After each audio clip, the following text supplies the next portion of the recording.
sudah meluangkan waktunya untuk berbincang dengan kami. Dalam wawancara kali ini, saya ingin menanyakan terkait prinsip dan strategi kepemimpinan di dalam bisnis Anda. Semoga ini bisa menjadi pelajaran bagi semua orang, khususnya bagi mahasiswa yang ingin terjun ke dunia bisnis. Oke, untuk memulai mungkin bisa memperkenalkan dulu seperti nama, kemudian jenis usahanya apa, serta sudah berapa lama usaha Anda. Oke, sebelumnya nama saya Denis Nugraha. Kemudian untuk usaha saya adalah Menoreh Sugar. Jadi kita memberdayakan petani di Gunung Menoreh, Kulon Progo. Kemudian untuk usianya kita sudah jalan ya setahun ya, sekarang 2025. Jadi sudah setahun. Oke. Terus bagaimana Anda menerapkan prinsip etika kepemimpinan dalam memimpin bisnis Anda? Kalau saya dalam memimpin bisnisnya lebih ke spiritual ya. Jadi ketika saya melakukan bisnisnya ketika umroh ya. Jadi secara tidak langsung ketika saya melakukan ketika dalam umroh, jadi ketika dalam memimpinkan saya dalam memanage petani, jadi saya lebih mengingatkan dalam ibadah ya, untuk sholat, tidak yang lepas sholat. Kan ibarat kita di dunia kan rezeki sudah ada yang mengatur ya. Ketika kita berikhtiar, Allah pasti akan ngasih rezekinya. Baik, kemudian dalam perjalanan bisnis kakak nih, konflik mungkin menjadi bagian yang tidak terhindarkan ya.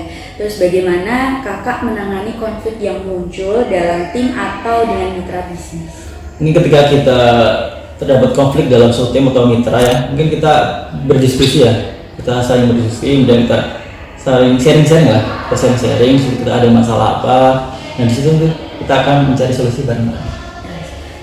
Terus apa strategi utama yang kakak gunakan untuk menyelesaikan konflik tersebut? Kalau strateginya ya lebih ke diskusi bareng-bareng. Kemudian saya memutuskan apa, nanti dari sananya apa, kita cari solusi yang tepat tuh apa. Saat menghadapi situasi yang kritis yang dapat berdampak pada kelangsungan bisnis kakak, bagaimana proses pengambilan keputusan yang kakak lakukan? Di ketika kritis ya, saya mengalami memang bisnis memang naik turun ya. Saya mengalami ketika penjualan naik turun. Di ketika kritis mungkin pertama ketika saya punya masalah nih, saya tidak cerita ke orang dulu, saya dulu cerita ke Maha Cipta, cerita Allah dulu ya. Oh ini sih kita curhat lah kepada Allah. Nah akhirnya di situ dapat solusi, baru kita diskusi bareng-bareng, baru kita diskusikan ke manusia itu. Baik, habis itu untuk mencapai tujuan bisnis, koordinasi di dalam tim itu kan sangat penting ya. Terus bagaimana kakak memastikan koordinasi yang efektif di dalam organisasi kakak? Jadi ketika kalau untuk organisasi ini kita melihat laporan ya kinerja ya. So, kita dalam tim ada bagian marketing, kemudian ada bagian tim media sosial ya. Itu di situ kita lihat laporan, setiap bulan ada laporannya, kita lihat tugasnya. Di situ kita lihat pertanggung jawab setiap orang itu. Siapa per bulan, siapa petani ya. Petani targetnya sebulan berapa kilogram gula. Kita lihat targetnya di catatan, jadi tanggung jawabnya di laporan situ. Baik, terus bentuk laporan pertanggungjawaban apa yang kakak gunakan untuk memantau dan melaporkan kinerja organisasi secara berkala? Jadi laporannya ya dipakai data ya, jadi kita tanyakan, misalnya lihat sosial media, misalnya lihat dari Instagramnya, dan dari marketplace misalnya kita lebih ke iklan ya, bisa iklannya habis berapa kita lihat laporannya, iklannya berapa, hasilnya berapa, dan pertamanya di laporan situ.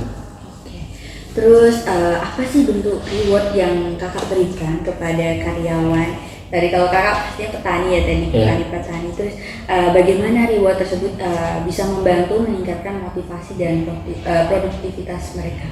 Jadi ketika petani mungkin saya lebih memberikan bantuan ya.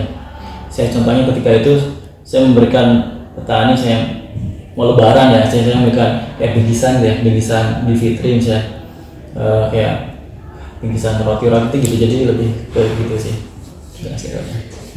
Terus setiap di dalam tim itu kan mungkin nanti menghadapi kesalahan atau pelanggaran gitu kan. Terus bagaimana kakak menangani kesalahan tersebut? Terus apa dampak dari punishment terhadap kinerja tim secara keseluruhan. Jadi ketika ada tim ya, ada yang salah, mungkin kita menegur ya, kita panggil secara pelan, kita kasih masukan, kita masukkan gini, misalnya ini baiknya gimana kan? Ya, soalnya ketika kita menegur dengan baik-baik, dia akan dampaknya baik juga, dia akan bekerja dengan baik. Visi dan misi sering menjadi paduan utama di dalam sebuah bisnis. Bagaimana kakak menciptakan visi dan misi yang mampu menginspirasi tim untuk bekerja sama mencapai tujuan bisnis?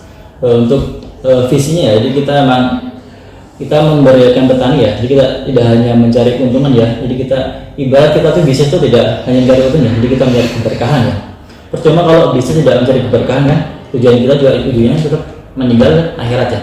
Jadi kita mencari bisnis yang ada berkahnya. Jadi kita visinya untuk memberdayakan petani, di pemberdayaan petani gula kelapa. Kemudian untuk misinya, jadi kita untuk menjadikan produsen gula kelapa yang berkualitas tinggi.